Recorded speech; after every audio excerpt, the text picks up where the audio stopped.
Bienvenidas, bienvenidos, bienvenidas a un capítulo más de Bitácora.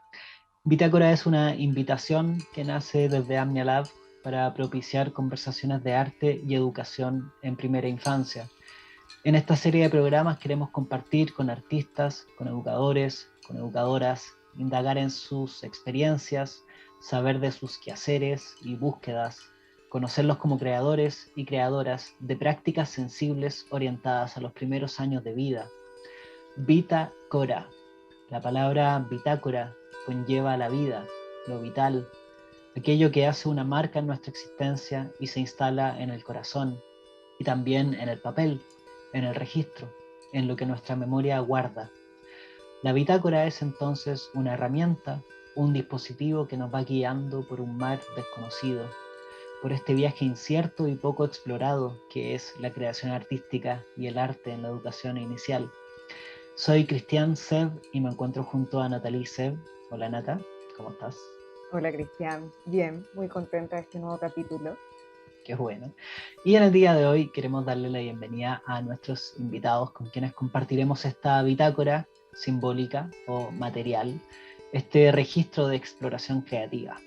Tenemos con nosotros a Ángeles Ruiz de Velasco y Javier Abad, con quienes conversaremos sobre las instalaciones de juego como lugar de goce estético y vincularidad.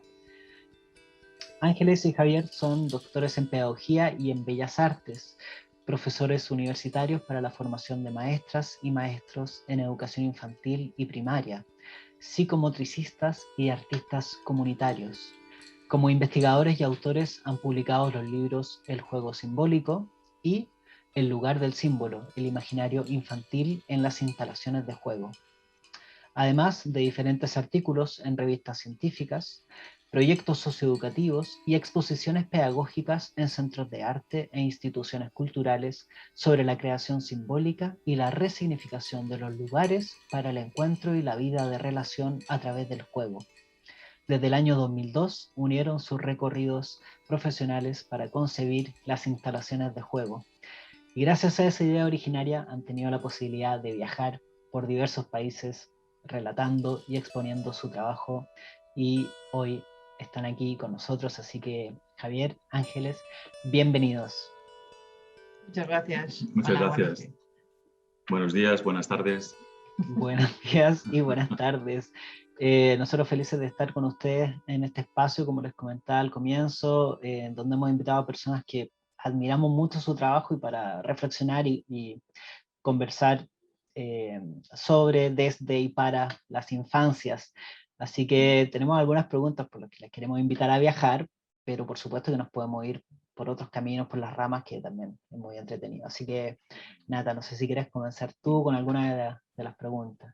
Sí, bueno, darles la bienvenida, agradecerles estar acá y tenemos mucha curiosidad como por poder indagar un poquito en las trazas de infancia que quedan en ustedes, en que nos pudieran comentar cómo era su relación con el juego y con el arte en su primera infancia, ¿no? Como dónde nace esto, pero como a un nivel biográfico, experiencial de ustedes mismos.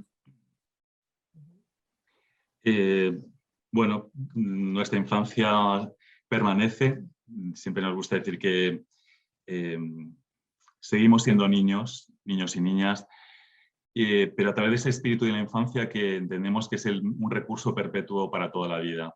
Y ser niño o recuperar el espíritu de la infancia para nosotros significa, sobre todo, vivir la vida lúdica desde claves de humor, desde alegría, de curiosidad, de investigación, y todo esto efectivamente tiene un origen, tiene un érase una vez. Nosotros hemos tenido la suerte de poder mantener, conservar y atesorar, ¿no? ese legado. Sobre todo nuestras familias nos lo permitieron, tuvimos la suerte de que fuimos comprendidos de alguna manera y también se nos permitió, ¿no? La idea de permiso yo creo que es importante. En mi caso, por ejemplo, bueno, un par de aportes biográficos. Yo soy el mayor de varios hermanos, mi madre era ama de casa y entonces me pedía que entretuviera a mis hermanos cuando estaban malitos, estaban enfermos, y entonces pues, yo tenía que inventar historias, tenía que entretenerles con con actividades y pensar juegos para ellos. De tal forma que casi fue un encargo el que tenía, o una responsabilidad desde casa, que yo era muy feliz, ¿no? de poder hacerlo y sobre todo tener la sensación de que podía ayudar a mi familia. Y también otro hecho importante, pues nosotros fuimos todavía a un colegio, bueno, una época todavía en España, pues vivía Franco, y era, bueno, pues unos colegios todavía una educación muy gris, muy rígida. Y nosotros, recuerdo que mis compañeros de clase, éramos apenas unos niños, tolerábamos mejor como una forma de hacer resiliencia, siendo creativos, tomándonos un poco, no en serio ni en broma, no es eso exactamente, pero sí jugando. De tal forma que se nos hacía más llevadero el día, porque eran muchas horas de rutinas, de tedio y de disciplina. Y gracias al juego sobrevivimos. Entonces, muchas veces la creatividad o ese espíritu lúdico surge desde la dificultad, no desde muchas veces la preparación, la estimulación como se propone ahora, sino que fue un hallazgo por pura necesidad. Y después nos encontramos, nuestros padres y madres nos decían, ¿cuándo vais a dejar de jugar? Y, y después, ya para terminar mi parte, somos padre y madre de dos, un chico y una chica, y ellos fueron después nuestros maestros. Nos recordaron cómo jugar, ¿no? De tal manera que también nos inspiramos en el juego de nuestros hijos y les debemos mucho de todo nuestro trabajo, porque ellos fueron nuestro espejo y fueron realmente inspiradores. En mi caso, me recuerdo siempre jugando, me recuerdan siempre jugando. Mis padres siempre me contaban que de todos los hermanos yo era la jugadora impenitente, me gustaba muchísimo jugar.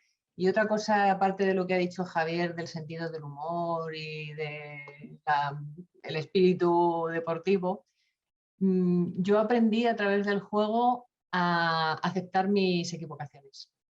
O sea, el juego no es todo bien y no es todo acertado, sino el juego te enseña que te vas a equivocar muchísimas veces en la vida, que te van a penalizar muchísimas veces y que tienes que aceptar que es parte del juego. No eres perfecto, no lo vas a hacer siempre todo bien y es más, lo haces más veces mal que bien, y que el juego nos enseña a perdonarnos, a aceptarnos. Wow, hermosa intro. Y, y bueno, y qué bonito también como sentir como esta relación fundamental con los hermanos, con la familia, con los juegos tempranos, pueden marcar nuestro devenir profesional también, ¿no? Como... Sí, absolutamente. Y bueno, un poco, ¿y qué es lo que los llevó justamente a transformar estas experiencias lúdicas, estas experiencias tempranas con el juego, a un trabajo profesional y en qué momento también esto se relaciona con la infancia de otras personas, ¿no? Y ustedes se empiezan a dedicar desde una mirada profesional y de investigación a trabajar con niñas y niños, con las infancias. Bueno, yo empecé en el aula. O sea, mis principios profesionales son en un aula de 3-4 años. Siempre he tenido vocación de estar cerca de la infancia, porque la infancia ha sido algo... Yo era la niñera de mi familia, me gustaba muchísimo jugar con los niños, mi familia, mis primos, luego mis sobrinos. Y de hecho, cuando conocí a Javier, una de las primeras cosas que pensé es, seguro que le gusta jugar. Porque no era una persona aburrida, era una persona lúdica. Y eso me unía a él y yo sabía que en eso íbamos a conectar, desde la lúdica, desde ese lado poco aburrido de la vida. Para mí, estar en contacto con las infancias ha sido mi vocación y mi profesión.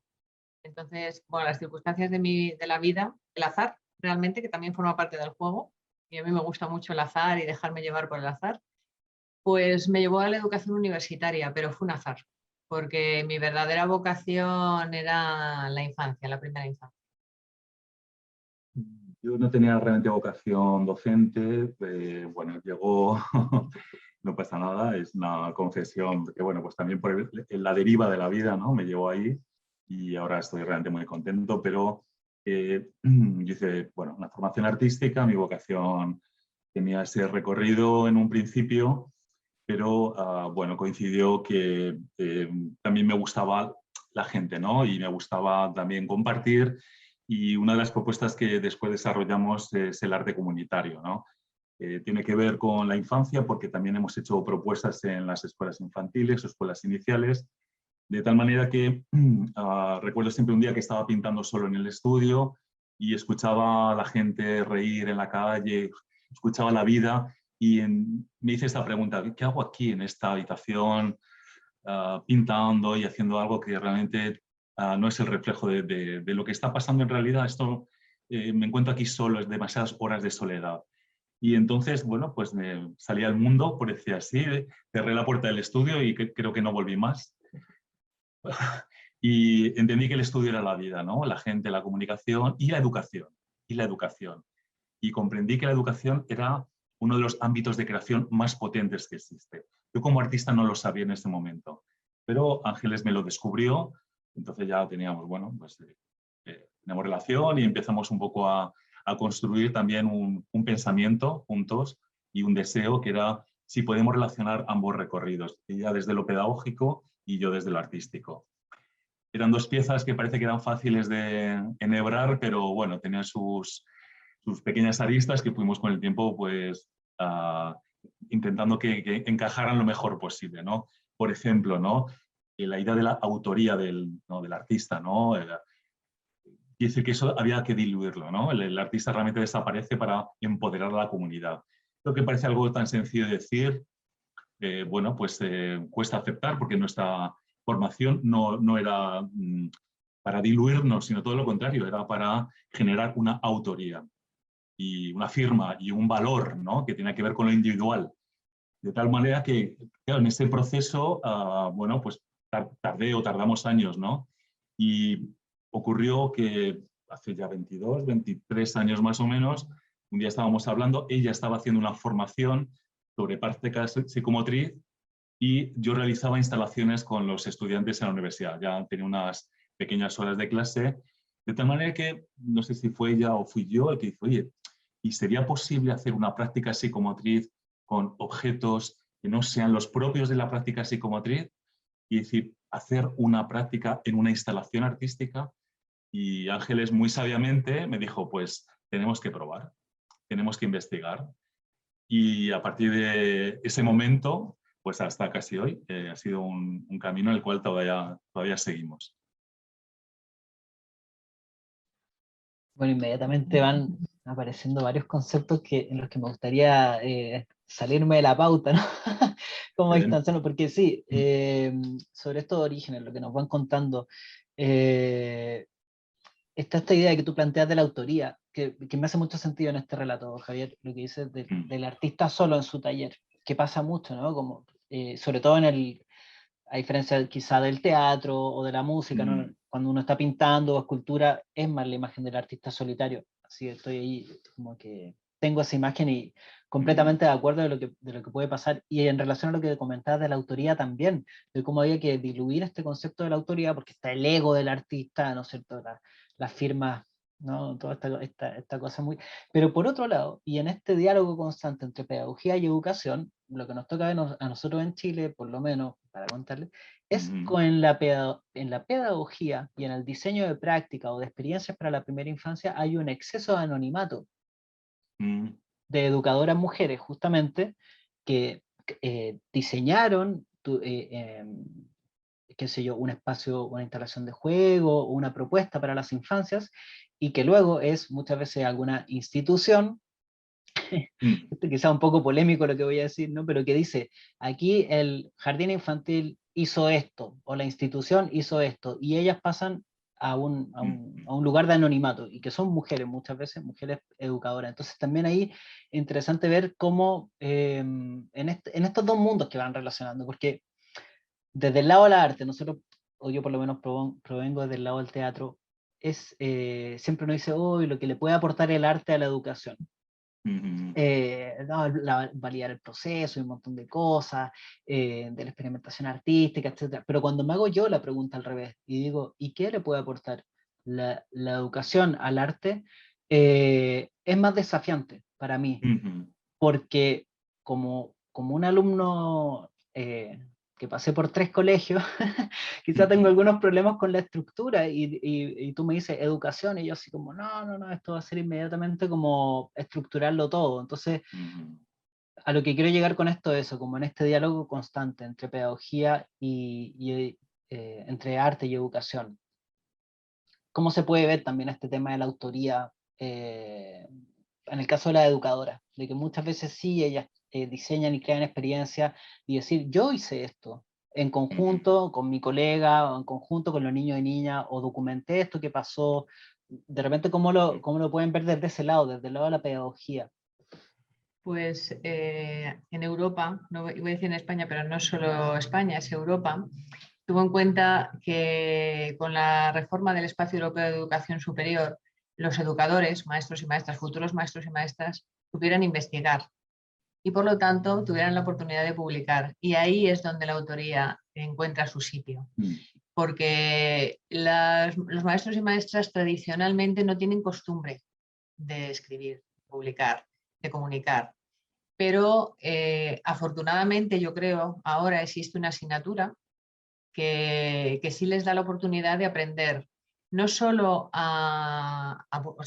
aprender a publicar, pero no solo, sino que de esas investigaciones o esas propuestas que se hacen en el aula, aprender a evaluarlas y aprender a darles sentido, porque tienen que tener una fundamentación teórica, tienen que tener un recorrido de propuesta y además se tiene que asegurar de alguna forma que esas propuestas tienen unos resultados que se puedan comunicar a la comunidad educativa. Entonces, desde ahí se sale del anonimato. La situación, Cristian, que has descrito también pasa aquí. Es verdad que hay unos trabajos muy, muy interesantes y muy potentes en las escuelas iniciales, pero que son absorbidos por instituciones o por empresas y esa autoría, que realmente es colectiva en el fondo, porque también participan las familias, realmente no es de una sola persona, sino la autoría es comunitaria, pero sí que existe. Ciertamente, bueno, hay que reconocerla. Ahora, por ejemplo, hay unos medios que sí lo permiten. Por ejemplo, sabemos que muchas antiguas estudiantes pues tienen su cuenta de Instagram, por ejemplo, o tienen su Facebook, o tienen una red social en la cual van subiendo, van compartiendo una serie de trabajos que hacen en el aula, de tal manera que, bueno, pues claro, mi cuenta está asociada a mi imagen, a mi avatar, a mi identidad, con lo cual, bueno, es una soft... es una forma también de aparecer o ser visible de una manera tranquila, calmada, pero existe también, ¿no? Hay un reconocimiento de la autoría. Y eso no existía hace muy poco tiempo, que dice que todo el fenómeno de las redes sociales, en las cuales también se puede publicar, como decía Ángeles, pues eso al final muestra, comparte algo que es muy valioso y que pone a disposición de otras personas. Sin duda. Muchas gracias, porque claro, tenía esa duda y lo de la investigación me hace mucho sentido. Creo que es un lugar que nosotros siempre invitamos o más que invitamos, conversamos con las educadoras como intelectuales, o sea, considerándolas a ellas como intelectuales, como creadoras, como intelectuales. En la visión que tenemos nosotros, o sea, como... Viste que a veces está esa marginación de como educadora de primera infancia, no es lo mismo que fuese como un profesor de... Claro. No sé, no quiero citar otro ejemplo, pero claro, se ve como menos serio. Entonces, no, validar ese espacio de pensantes, de creadoras de contenido, de investigadoras y de intelectuales. Y además lo otro, claro, lo de las redes sociales ayuda a que pueda decir, mira, esto es una idea original mía, se me ocurrió a mí, porque si la idea no resulta, inmediatamente quizá van a poner su nombre, van a publicar el nombre de ella, pero cuando resulta, no, fue la institución. Claro. Sí. Hacer un pequeño desvío con el tema de la autoría que me parece apasionante. Volviendo al tema de los orígenes, de los inicios, más que los orígenes, si nos quieren contar un poco esto de cómo cómo se va fraguando la idea de las instalaciones de juego, propiamente tal. En el lenguaje artístico, ¿por qué de toda la gama la instalación, ¿no es cierto? ¿Por qué la instalación del juego? O sea, lo del juego ya lo vamos entendiendo, pero ¿por qué la instalación? Vale. En aquel momento de aquella conversación con Ángeles, mi asignatura en la universidad era plástica y visual. O sea, los contenidos que yo estaba trabajando con los estudiantes universitarios tenían más que ver con la dimensión plástica y todo lo que tiene que ver con las visualidades. Pero Ángeles me dijo, hay que abrir las asignaturas de educación artística.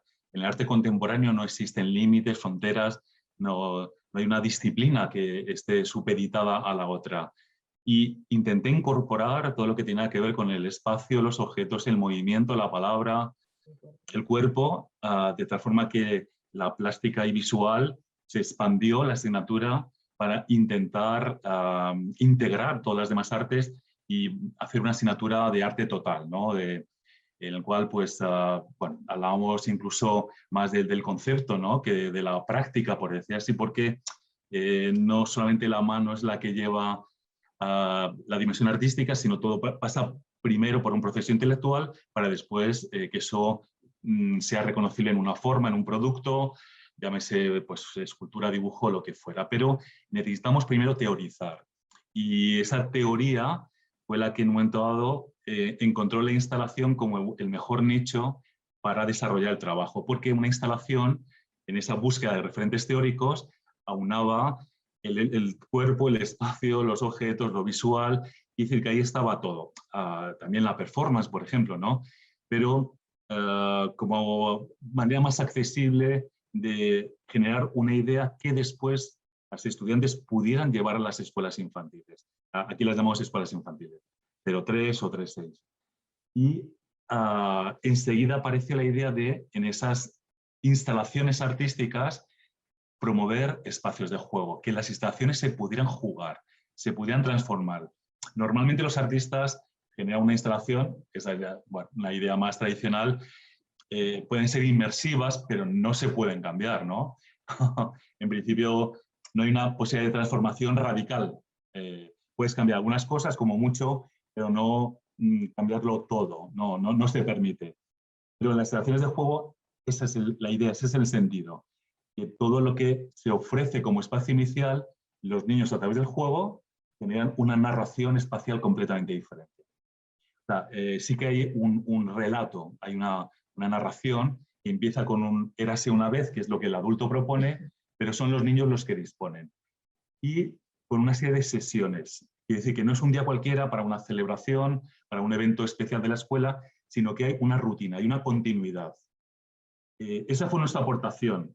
Porque sí que es cierto que Reggio Emilia se hacían instalaciones, sí que es cierto que hay otras fuentes de inspiración, pero bueno, era un planteamiento más que tenía que ver con lo estético, ciertamente, para generar ambientes, por ejemplo, para momentos especiales, para días, bueno, pero no estaba asociada a una rutina de la escuela y a una investigación. Sí, nosotros lo que hacemos es reunir diferentes aportaciones. Entonces, claro, toda la comunidad investigadora sabe que cuando existe una propuesta que parte de diferentes fuentes, lo que hace es constituir una nueva. Porque, por un lado, o sea, en el caso de las instalaciones del juego, por un lado, existían las aportaciones de las instalaciones del arte contemporáneo. Por otro lado, existían las aportaciones de la práctica psicomotriz, de toda la investigación de Lapierre y Couturier, que primero la hicieron juntos y luego cada uno por separado, pero ellos hacen una aportación original también.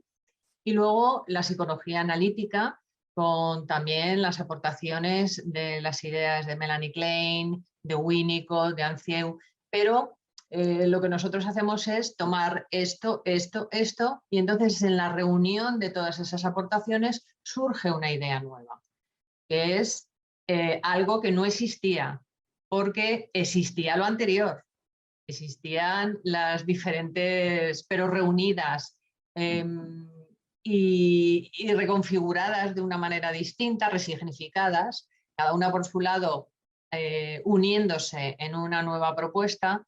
Eso es la aportación original de las instalaciones del juego. como en un poema las palabras ya existen, pero depende cómo pongan las palabras, el poema es otro diferente. Es decir, es un plagio, claro, pero es que las palabras ya están. Claro, la magia está en cómo combinas las palabras. Con esas nuevas combinaciones, cómo aparece la poesía de una forma totalmente diferente, ¿no? Esa fue nuestra aportación. Sobre cosas que ya existían, combinarlas de una manera distinta. Lo veía muy poético, justamente, sí. Como darle... ¿No, Nata? Sé que estabas pensando lo mismo. Sí, muy poético, claro, y como esta síntesis me parece sumamente interesante, bueno, de aportaciones, como ustedes mencionan, ¿no es cierto?, como de Winnicott, de Melanie Klein por una parte, y luego también del arte contemporáneo, ¿no es cierto?, y de pensadores y visiones que reflexionan sobre la psicomotricidad. ¿Y hay algún otro también, hay algún tipo de artista o pensadores que haya permeado? Es que nos gusta mucho siempre saber como de los referentes, que pueden venir de repente, no sé, hasta personas que hemos conocido en la vida, no sé, de repente un pariente o una amiga que uno ha tenido puede ser un gran referente, ¿no? Pero nos gustaría saber más sobre eso, sobre qué referentes, pensadores o personas también han ido permeando su trabajo y los han ido como entregando luces sobre esta poética que ustedes han ido construyendo. Pues aparte de las ya mencionadas, por supuesto, reconocemos que hay una clara inspiración reggiana. Bueno, tenemos aquí preparado este libro, espero que se vea, y es, bueno, para nosotros fue muy, muy inspirador y transformador, y se llama Volver a ser niño, de Roger Poltruat. Bueno, es un libro muy sencillo, lo proponemos a las estudiantes porque para nosotros fue realmente, bueno, transformador. Y a nivel artístico, bueno, nosotros trabajamos con, en principio, unos referentes, pero que fuimos poco a poco independizándonos. Nos explicamos mejor. Por ejemplo, al principio proponíamos que las instalaciones de juego tuvieran una referencia a un artista contemporáneo, que estuvieran inspiradas en un artista contemporáneo. Eso en principio tenía una ventaja importante porque le daba un añadido de valor sobre, bueno, pues era una propuesta pedagógica, pero que también tenía una relación con el arte actual. Y las maestras investigaban sobre el arte contemporáneo, muchas nos decían, ay, pues acabamos de descubrir el arte pues haciendo este trabajo porque son cosas que desconocíamos absolutamente. En ese sentido, se ampliaba una información, una formación, pero tenía una contraventaja o una desventaja, y era que mandaba, entre comillas, demasiado el artista, porque se intentaba hacer una mímesis, una imitación de la obra del artista, con lo cual se tenía que parecer lo más posible y, sobre todo, llevaba mucho tiempo, energía, materiales, recursos a las maestras, de tal forma que abandonaban rápidamente, porque lógicamente eso imponía pues, bueno, pues un tiempo y un esfuerzo, y nosotros nos dimos cuenta que no era lo más importante el espacio, no era más importante la referencia de lo artístico, sino siempre tenía que prevalecer lo pedagógico. Con lo cual intentamos promover espacios lo más sencillo posible y que realmente el arte contemporáneo ya aparecía al utilizar una serie de objetos y espacios de una forma muy concreta, pero el protagonista no era el artista contemporáneo, sino era el juego de la infancia. Porque cuanto más aparente, visible era lo artístico, menos importante descendía todo lo que tiene que ver con el juego y el protagonismo de la infancia. Bueno, era una balanza que había que saber equilibrar, pero nos pareció que era una forma también de generar un movimiento distinto que no estuviera supeditado a un artista contemporáneo, porque nos decían también las maestras, es que se nos han acabado los artistas referentes. No pasa nada, pues ya está, los abandonamos, les damos las gracias por toda su aportación, pero a partir de ahora, pues ya está, iniciamos un nuevo camino.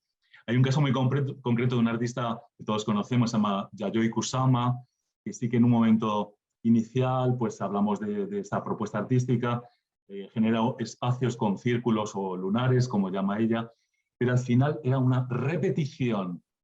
Una réplica infinita. Claro, una réplica tan estereotipado Y hasta la propia artista yo creo que no le hubiera gustado mucho su réplica en la escuela, porque desvirtúa la obra del artista. Claro que Vale, sí. sabemos que esto es un poco, puede ser polémico, o se puede debatir, no hay ningún No, problema por esta me parte, encanta ¿no? la polémica. Vamos, Ah, vamos. vale, pues, pues vamos allá. Sí, sí, sí. Porque A día pasa de hoy, mucho. Sí, sí, a día de hoy lo que observamos, sobre todo en redes, claro, es que se le da demasiada importancia, o sea, se ha descompensado el sentido pedagógico en favor del artístico, en favor de la creación de esos espacios que al final no tienen que ser ni tan complejos ni tan elaborados porque estamos en un contexto educativo. Entonces, en los contextos educativos tiene que primar lo pedagógico, no, sin abandonar lo estético, por supuesto, que es una aportación importantísima a este trabajo, pero ¿dónde está la pedagogía? ¿Dónde está el sentido de las acciones de los niños? ¿Dónde está lo que los niños nos cuentan a través del juego? Eso está un poco relegado. Entonces, se suelen escuchar comentarios como que se lo pasaron yupi y que se lo pasaron genial y que qué bonito todo, pero ¿y qué más? Ocurre ¿dónde está el también, sentido? claro, claro, y la construcción es de nuevos sentidos, ¿no? Yo creo que ahí cuando se pierde el sentido y terminamos como cayendo meramente en la forma, es donde Claro. justamente nos alejamos de una pedagogía significativa y del arte contemporáneo también, porque, por ejemplo, cuando conversamos estos temas con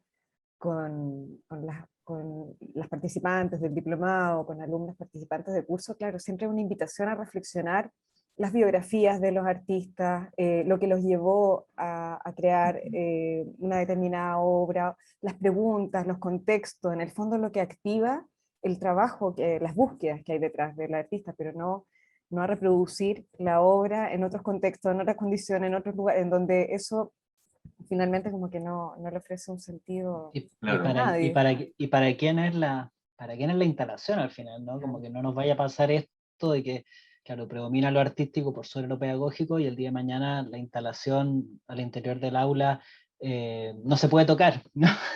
Sí. Es muy delicada, ¿no? Y volvemos, como que volvemos al punto de inicio, imagínate, sería como una maldición. Sí.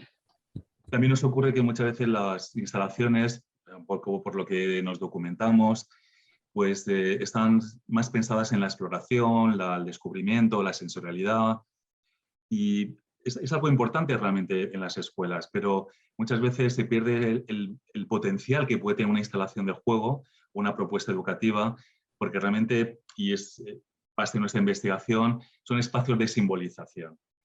Y entonces la exploración está muy bien, quiere decir que es importante y es necesario, pero tiene unas características que son muy diferentes a una instalación que se piensa para que se genere, por ejemplo, relaciones de cuidado entre los niños.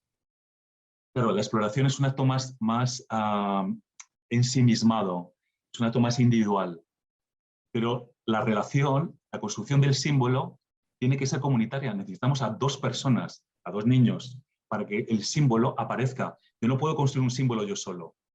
O también, o sea, no es solo la relación entre los iguales, sino también con los adultos acompañantes, que son muy importantes.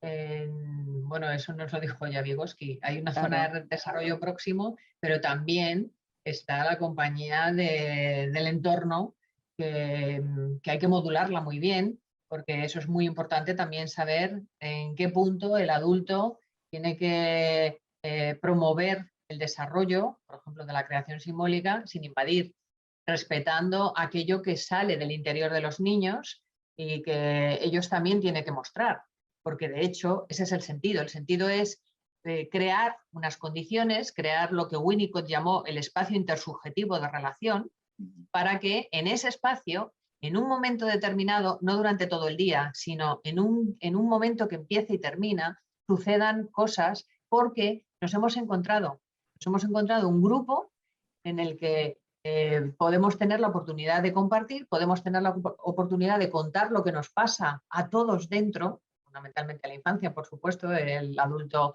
está más a la escucha que a contar su vida, pero la infancia cuenta su vida, cuenta lo que le pasa, cuenta lo que está dentro de ellos y lo cuenta en un espacio de seguridad, como decíamos antes, de esas condiciones que tiene el juego, de sentido del humor, de no penalizar, de no culpabilizar, de acogerlo todo. Entonces, ahí es donde realmente está el valor de este trabajo, en ese espacio que desde luego hemos comprobado a través de la investigación que no pasan las mismas cosas en una sala de psicomotricidad con unos módulos de goma espuma y unas espalderas que en un espacio de instalaciones de juego con esos objetos que nosotros hemos investigado después de años y años de probar y artistas referentes contemporáneos. Estos materiales, estos otros, ahora la exploración, ahora la creación simbólica. Entonces, ¿cuál es la conclusión a la que se llega en la investigación?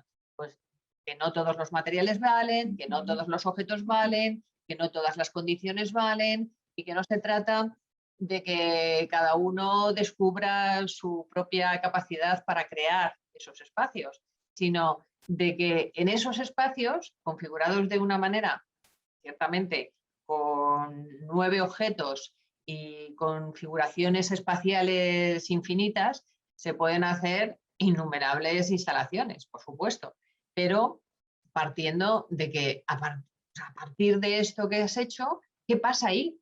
¿Qué es lo que hay que ver? ¿Qué es lo que hay que buscar? ¿Qué es lo que hay que escuchar? ¿Qué es lo que hay que reconocer? Porque al fin y al cabo el objeto es el mediador, no es lo más importante. Al final lo importante es lo que los niños y niñas hagan a través de ese objeto y en relación siempre con el adulto y con los iguales. Con lo cual se separa, se aparta el foco de la exploración, porque eso va a ocurrir sí o sí, de todas maneras, para atender más la sutileza, ¿no? Que tiene que ver más con este tipo de juegos que tiene que ver con el imaginario de los niños, como por ejemplo jugar el temor, o jugar los celos, o jugar cosas que van a ser ensayos de la vida adulta, de la vida futura, pero que en un espacio securizante los niños ya ensayan como lugar de metáfora, como espacio en el cual hay una seguridad y no hay una penalización. Claro, también se puede explorar, sí, pero eso forma parte de un proceso que los niños pueden hacer en el jardín, en el arenero, en el exterior, en un parque. Claro, estamos perdiendo una oportunidad maravillosa si lo dejamos solo en una exploración. Va más allá, tiene mucho más recorrido. Pero también entendemos que es una manera de que las educadoras y los educadores se sientan bien, porque yo he estado en aula y yo sé lo que es estar en el día a día del aula y es algo ilusionante el hacer esto, porque alguien te reconoce, alguien te está diciendo, además de esa rutina que es tan importantísima, pero que no está reconocida, porque si se reconociera la rutina y si se reconociera el acompañamiento, se reconocieran los valores de la educación en su esencia, quizá las educadoras no tendrían necesidad de añadir ese plus de, entre comillas, configuraciones artísticas para ser miradas. Claro. Pero en la configuración artística son miradas. Y eso es lo que yo creo que le da valor a este trabajo más allá del sentido. Porque en la inmediatez de ese espacio configurado de belleza, pues ellas se sienten reconocidas. Por las familias, por los niños, por las compañeras. Claro, y entonces todo eso les genera una endorfina maravillosa que en la rutina no sucede habitualmente. Por desgracia. Por desgracia. Sí, sí, no estamos diciendo que eso sea lo ideal, todo lo contrario. La situación tiene que ser justo a la inversa, que toda esa sensación de bienestar profesional se generara desde lo sencillo y no hiciera falta hacer esos grandes montajes que muchas veces, tampoco queremos ser polémicos, pero rozan el parque temático en la escuela, rozan unas configuraciones espaciales que muchas veces no son el sitio de la escuela. La escuela tiene que ser un espacio de calma, de silencio, de vacío, y al final las escuelas están muy llenas, muy saturadas, con cosas que los niños realmente no necesitan, y espacios de proyecciones de luz negra, de sonido, de movimiento, y al final genera una agitación que la infancia no quiere eso realmente, no está en su necesidad. Pero mientras la sociedad no reconozca, porque esto se oye y se oye y se oye, y se oye desde la opinión de ministros que está recogida, como en Internet queda todo, está recogida. La voz de un ministro que dice... Aquí en España. No, en Francia. En Francia, de hecho, que dice, no entiendo por qué se tienen que estudiar 5 años de carrera para cuidar siestas o cambiar pañales. Entonces, claro, mientras ese sea el imaginario social transmitido, pues la comunidad educativa buscará otras formas de ser reconocida. Totalmente, mientras no se reconozca bueno, ahí podremos, ¿no es cierto?, el tema de por qué los salarios solo se entregan a ciertos roles, a ciertos trabajos, y no al acto de cuidar y no al trabajo doméstico, por ejemplo, y desde ahí toda esta cultura de que hay una distorsión sobre que ciertas profesiones también que están más vinculadas con el cuidado no tienen el mismo reconocimiento o el acompañamiento, los trabajos más sensibles no tienen la misma dignificación que otros. Tremendo. Y eso, claro, nos afecta, bueno, y primordialmente ha afectado a las mujeres profesionales, ¿no es cierto? Y volviendo a esto que comentábamos recién, ¿no es cierto?, que ustedes comentaban de la temática y de la mímesis, que suelen hacerse instalaciones, de repente se entiende como que tuviera que ser alusiva a una temática o alusiva al trabajo de un artista contemporáneo y hacer como una traducción mimética, ¿no es cierto?, una transferencia mimética a la obra. ¿De qué manera? Una copia, una copia. ¿De qué manera o a través de qué puntos de partida se podrían ir propiciando instalaciones de juego genuinas, ¿no es cierto?, que no sean una reproducción de una imagen vista en Pinterest, y que también pudieran ser creadas de manera original, digamos, por las educadoras, dentro también de toda esta batahola de actividades diarias y estos ritmos en el que ellas también se ven muy exigidas y que a veces también recurren a buscar imágenes referenciales y a replicarlas porque, en fin, por estas condiciones que hemos conversado. Entonces, ¿dónde se puede encontrar digamos, como un punto de partida más original, más auténtico y cuidadoso también de todos estos aspectos que ustedes nos comentan?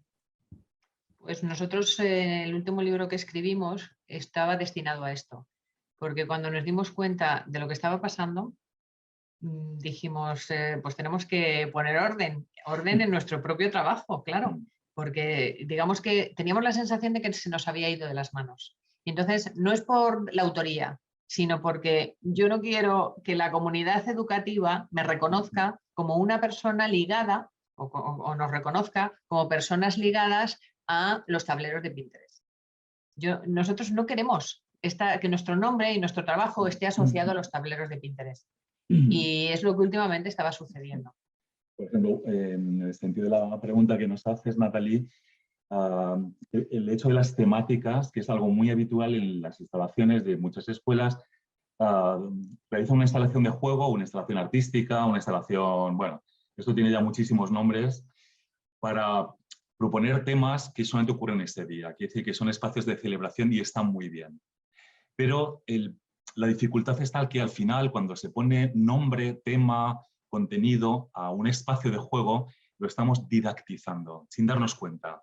Lo estamos domesticando, lo estamos llevando a un territorio en el cual es el adulto el que tiene el poder, el que nombra, el que decide, y los niños son, bueno, meros participantes o meros, no sé cómo decirlo, sujetos activos, pero no son agentes de cambio, de transformación, sino que entran dentro de ese plan pedagógico ya establecido. Y sobre todo lo que nos aterra, y es un poco lo que estaba comentando Ángeles antes, pues también descubrimos cómo las instalaciones de juego se aplican para conocer, por ejemplo, números, letras, colores, formas. Bueno, eso ya no nos da susto, sino que nos da disgusto. Eso sí que realmente nos ha afectado mucho, porque perdía la esencia, ¿no? O para hacer cumpleaños, bueno, para sí. Celebraciones, el carnaval. El otoño. Claro, ¿qué es lo que está sucediendo con eso? Es algo que viene del exterior. No hace que el niño remueva su propia necesidad, sino que, mira, este es el otoño y sobre el otoño juegas. Entonces, vale, y si yo no quiero jugar al otoño, y si yo quiero contarte que tengo una emoción aquí dentro que no sé cómo expresar, claro. ¿Cómo lo hago en el otoño? Claro. ¿Cómo lo contextualizo en el otoño? Si yo me estoy muerto de celos porque acaba de nacer un hermanito, ¿qué hago lo con tengo hojas que contar. o con CDs en la mano? ¿De qué me sirve tener eso? Si es que no me sirven para contar lo que yo necesito. Claro. En cambio, hemos investigado que ciertos objetos, por ejemplo, sí que pueden favorecer la expresión de esas emociones, ¿no? Y son objetos que han existido toda la vida, son objetos que están ya en las casas, no son objetos que encontramos en el reciclaje, ni que se compran o se venden. Son objetos culturales, objetos que están ya significados desde una cultura familiar. Y, por ejemplo, un cojín, una tela, una caja, una pelota, una toalla, una esponja, son objetos y con los cuales podemos cuidar, podemos acariciar, podemos envolver, podemos hacer acciones que son muy simbólicas y muy, no quiero decir la palabra terapéuticas, porque realmente el juego no es terapia, pero sí que genera bienestar, indudablemente. O sea, llamámoslo como queramos, aunque nos dé un poco miedo esa palabra, pero... El juego no es terapia, pero es terapéutico. Exactamente. Claro, de tal forma que sí que las necesidades de los niños se contemplan, se reconocen y se les da un lugar en las instalaciones del juego. Por eso proponemos que sean objetos muy determinados. Y hay personas que dicen, no, pero es que nosotros preferimos explorar objetos nuevos y diferentes cada vez, y nosotros pensamos que eso al final a los niños no les gusta. Les genera estrés. Los niños prefieren lo conocido, pero con esos objetos conocidos familiares, generar un relato muy largo y muy profundo. Si les estamos cambiando continuamente el espacio y los objetos, enloquecen. Les llevamos siempre al punto cero, les estamos de alguna manera reiniciando continuamente y ellos necesitan seguridades. En el lugar de la instalación, cuando estamos explorando la instalación, hay un adulto significativo acompañando, ¿no es cierto? Que hablábamos del lugar del adulto.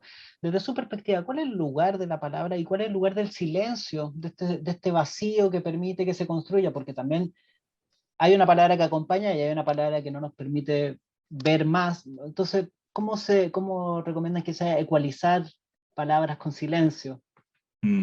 Maravillosa pregunta. Vale. Nosotros, el adulto debe ir siempre un paso por detrás.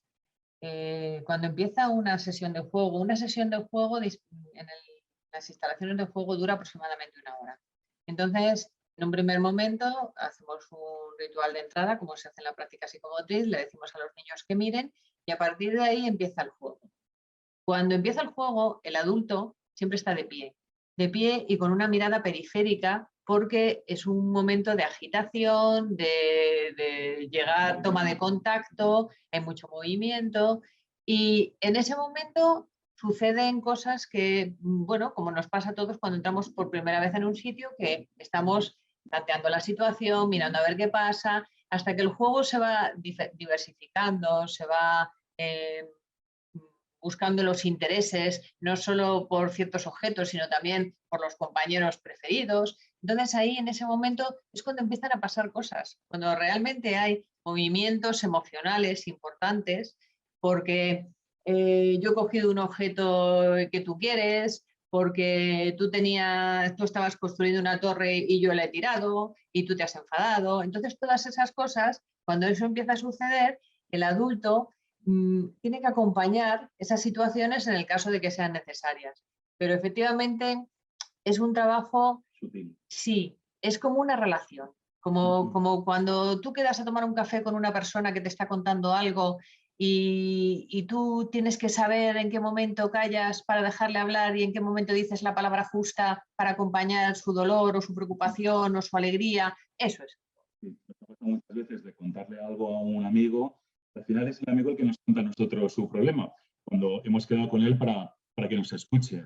Con lo cual, esa modulación o esa ecualización que comentabas, pues es verdad que es realmente un trabajo, bueno, muy fino y también que lleva un tiempo, ¿no? No, quiere decir que eso no se aprende de un día para otro, ¿no? Hay que desarrollar esa sensibilidad para cuándo hablar y cuándo callar también. Y la voz del adulto va acompañando las acciones de los niños, pero no solamente para poner nombres. En algún sitio hemos leído, no, es una forma de aprender vocabulario, porque vas reconociendo las acciones, vas poniendo palabras y los niños van aprendiendo, bueno, pues términos nuevos. No, porque eso es instrumental. Hay instrumentalidad, ¿no? Ya es hacer un juego para aprender palabras o nombres o no lo sé, pero ya hay una supeditación del juego a un interés o a un objetivo. Cuando se ponen palabras es para que los niños reconozcan sus emociones, porque tienen un nombre. Y muchas veces los niños no tienen articulado todavía el lenguaje como para poder expresar a través de la palabra lo que realmente le está pasando por dentro, porque lo manifiestan de muchas maneras, pero muchas veces la palabra al final es no el lenguaje que impera, pero sí el que tiene un significado de comunicación que el adulto puede entender. Porque muchas veces las palabras ocultan el verdadero sentido de lo que sientes, lo que Cierto. sientes. ¿Qué tal estás? Bien, bien, y a lo mejor estás fatal. Pero bien, bien, lo tapa todo. Donde lo que no se tapa es el cuerpo, la acción, todo lo que sale a partir del juego, a partir de la movilización, a partir de estar con el otro.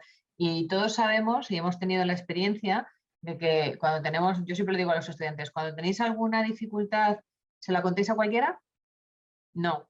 Bueno, pues los niños tampoco cuentan en cualquier situación lo que les pasa con la misma libertad, con la misma facilidad, con la misma confianza. Y eso es lo que hay que trabajar. O sea, el adulto tiene que trabajar una manera de estar en el espacio de juego tal que el niño se sienta confiado y sienta que eres confiable para poder manifestar, expresar, sacar todo lo que necesitas. Y por supuesto nada de música y sonido, porque también muchas instalaciones al final van acompañadas de estímulos externos que tienen que ver con una cierta saturación, ¿no? No solamente cromática, sino también sonora. Y no es porque la música no sea interesante, que lo puede ser, pero a veces las conversaciones de los niños son en voz baja, tan sutiles, tan que si hay un ruido ambiental, lo oculta. Entonces siempre decimos que el mejor sonido y el mejor silencio siempre será el que produce el propio juego, el roce de los objetos, las voces de los niños, sus risas. Ese es el sonido de las instalaciones. Y sobre todo porque, claro, si estamos muy pendientes de los estímulos que nosotros como adultos también nos llegan y también nos enloquecen. Porque yo personalmente, si tengo que estar escuchando música, pendiente de lo que hacen las criaturas, con la luz negra encima, pues es que es imposible. O sea, es imposible atender a todo eso. Entonces, claro, hay que ir limpiando, desbrozando todo lo que sobra. Quedándonos con la esencia. Porque muchas veces los niños nos están transmitiendo una emoción con una mirada. Con una mirada de disgusto. Entonces tienes que captarla para ver qué está pasando ahí. ¿Qué es lo que ha provocado esa mirada de disgusto? ¿Qué ha pasado antes? Y todo eso es muy complicado para juntarlo con sonidos, con luces, con estímulos variados. Claro, Vamos, yo desde luego creo que es imposible. Sacarle la pirotecnia, ¿no? Como esta noción también adultocéntrica de la espectacularidad para conquistar la atención de los niños. Y realmente uno puede sacar todas las capas. También ustedes trabajan con paletas cromáticas bien específicas, ¿no es cierto? O estas triadas de los elementos que hemos leído, que es la que ustedes trabajan, de las cuales me imagino que se pueden hacer infinitas variaciones, ¿no? Entre decisiones cromáticas específicas de 3 colores o un espectro limitado, ¿no es cierto? Y 3 elementos, puedes jugar con eso de manera claro. como muy diversa y creo que siempre tratamos de tener presente con Cristian esta noción de poder sacar lo que distrae para en las experiencias poder escuchar las noticias que llegan de adentro. Lo que el relato que se va formando en nosotros y de qué manera nos disponemos también a ir escuchando el que surge de las niñas y niños, porque ustedes, como dicen, es sutil, es delicado y es de mucha confianza, de generar confianza, y esa confianza tiene una fragilidad, hay que resguardarla. Es que tú imagínate, perdona que te interrumpa, No, que tienes que contarle algo muy íntimo a un buen amigo y te vas a una discoteca. Exacto. No, Bueno, no te vas a una discoteca. Te vas a un parque. Te vas a un parque, te vas a un café, te vas Claro. a un sitio... Un contexto o un ámbito en el cual genera confianza. Exacto. Y estás a gusto. Para que la otra persona también que te escuche también comparta ese bienestar. Exacto. Y todo esto son elementos importantes que muchas veces las escuelas, y no les hacemos ni mucho menos crítica porque entendemos muy bien su trabajo, pero entienden su labor desde el hacer, ¿no? Claro. Y cuanto más hacen y cuanto más decoran y más programan y más agitan y animan a los niños, entienden que su profesión es así. Y si no hacen, creen que profesionalmente no están... se sienten un poco hasta casi culpables, ¿no? De que en esa inacción o en ese contemplar nada más, contemplar y admirar, pues no están haciendo realmente su trabajo de maestras. Y entonces yo creo que al final deciden, ¿no?, esa opción, pero es realmente por su necesidad, pero no por la de la infancia. Y en el no hacer también pasan muchas cosas. Y en el no hacer también hay esos silencios, esos vacíos, que es donde surgen las preguntas. Y en la espera. Y en la espera, claro. En la espera, en la paciencia. Lo veíamos también como estas analogías de ir a tomar café, creo que son muy buenas. Nosotros hablamos también como del diálogo con leche, ¿no? En vez de tomar café, tomar leche, pero cuando estamos dialogando, conversando sobre arte o sobre lo que ellos nos quieran contar, claro, es como esta misma analogía de te vas a tomar un café con una amiga, un amigo después de haber visto una exposición o una experiencia artística, de ir al teatro, y no le preguntas, ¿qué aprendiste? Y de qué se trataba la obra, y no les hace un cuestionario, ¿no? Como que conversas de lo que surge, y a veces ni siquiera conversas de la exposición, pero te aparecen otros temas, te surgen otros aspectos que te quedan resonando producto de la experiencia artística. Entonces también, claro, como este afán, ¿no es cierto?, de repente que aparece mucho en las escuelas de querer tener una experiencia para abordar un objetivo específico. Nosotros creemos que va mucho más allá y que las niñas y niños pueden compartirnos, no sé, infinidades de Es apreciaciones. el dilema de la planificación en la pedagogía, yo siento, ¿no? Porque, De la En la escuela sobreplanificación. se está 8 horas. Entonces, claro, nosotros decimos 1 hora al día se puede dedicar a este momento. El resto de las horas, pues si quieres hacer otras cosas, hazlas. Pero dedica un momento a esperar, a callar un poco, porque las ideas surgen, las ideas del otro surgen desde que tú te calles. El otro aparece, Cuando tú te callas.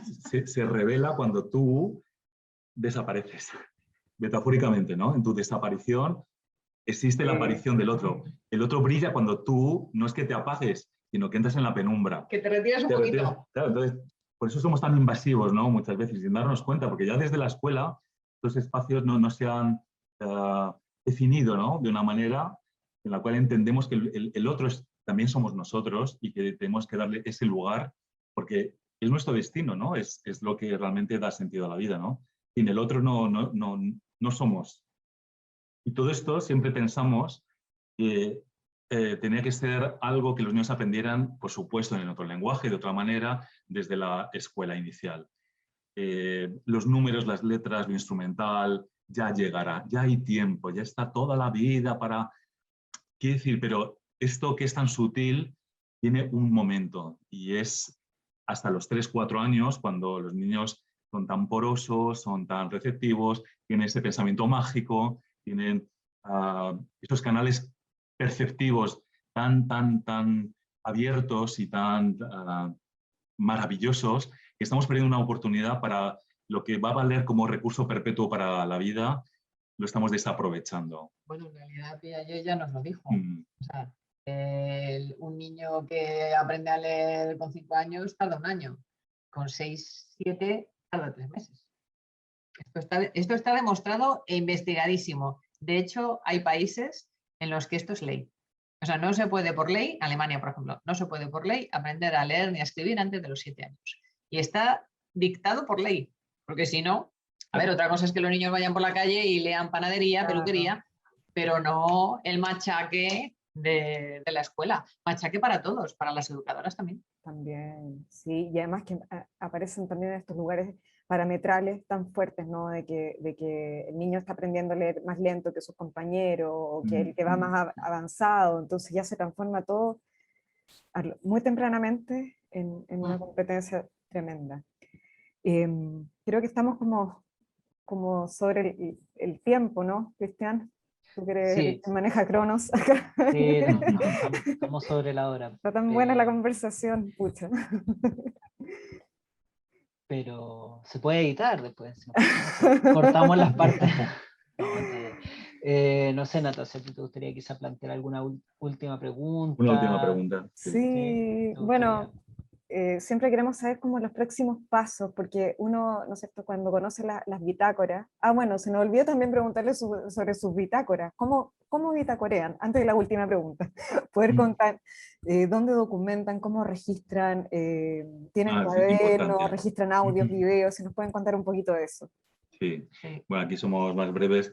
Mi aportación a la pareja de investigadora o a la dupla investigadora es la documentación, ¿no? Y es, bueno, desde información artística, pues generar imágenes, pero no porque sean bellas, sino porque sean descriptivas de la acción.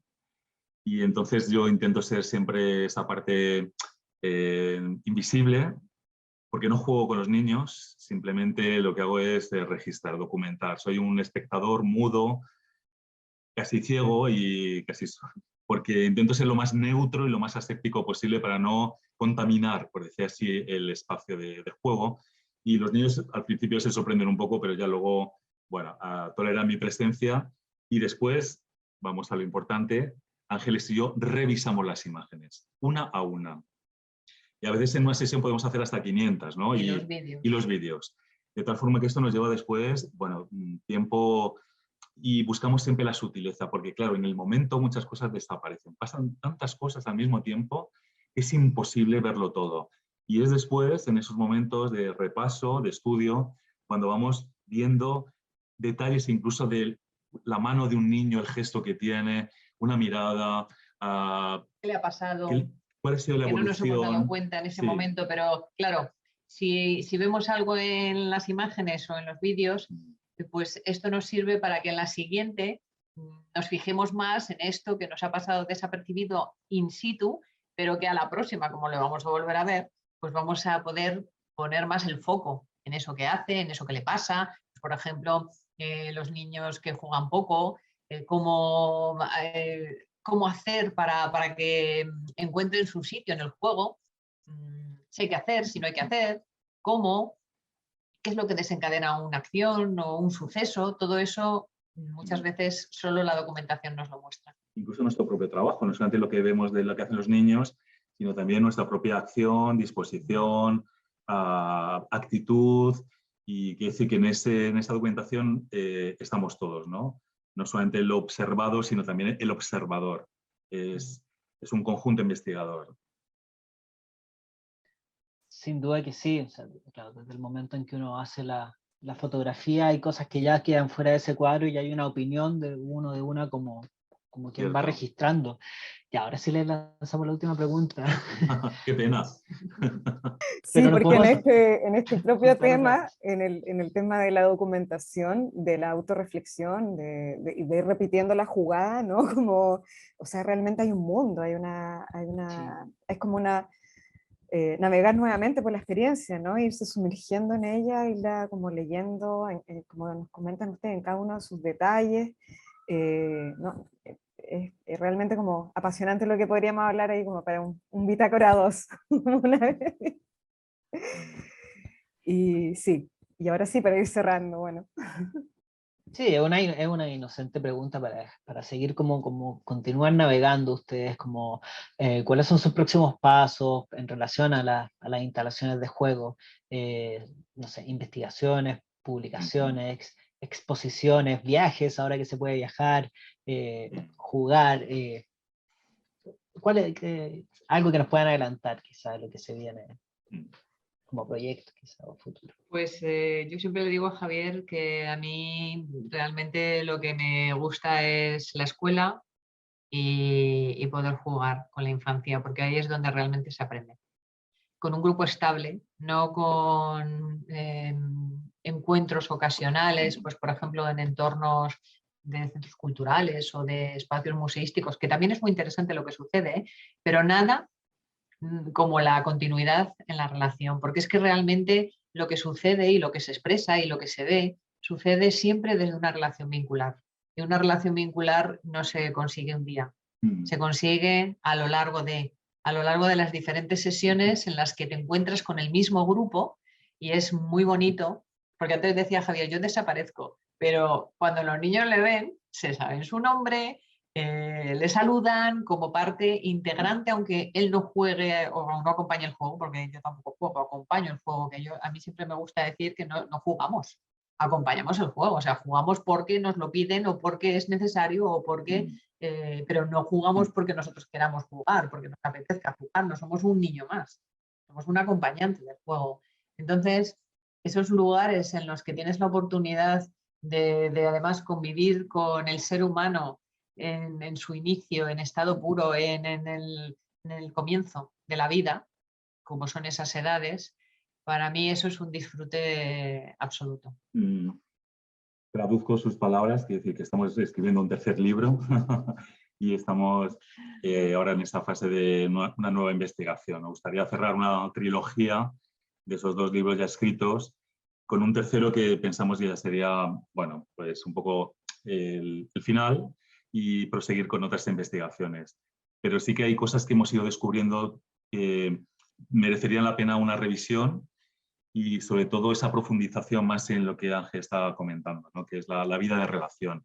Nos parece que al final es el verdadero sentido de nuestro trabajo, ¿no? Qué entretenido el próximo texto. Estaremos atentos porque vemos que hay mucho siempre que ir reflexionando sobre esto. Van apareciendo muchos temas. Las palabras nos van entrampando y dando libertades poéticas al mismo tiempo, ¿no es cierto?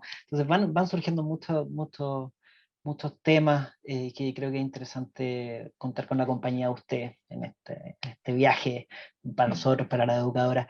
Nada, ha sido un placer conversar con ustedes sobre todos estos aspectos desde que comentaban al comienzo, el humor, la curiosidad, el azar, la importancia del azar. Creo que me quedo con esas imágenes también, cuando hablamos esto como de el no hacer, el esperar, el saber hacer estas pausas, conceptos muy valiosos que hoy día pudimos compartir con ustedes. Me quedo así con la reflexión sobre el punto de partida quizá para la creación de instalaciones de juegos originales. Tendrá que ver quizá con conectar, me pregunto yo, como con conectar con lo simbólico, con encontrar los símbolos, porque somos una sociedad como desritualizada y desimbolizada también, entonces volver a conectar con el humor, pero también con lo simbólico, pero también con el juego en serio, ¿no? Como hacer como que...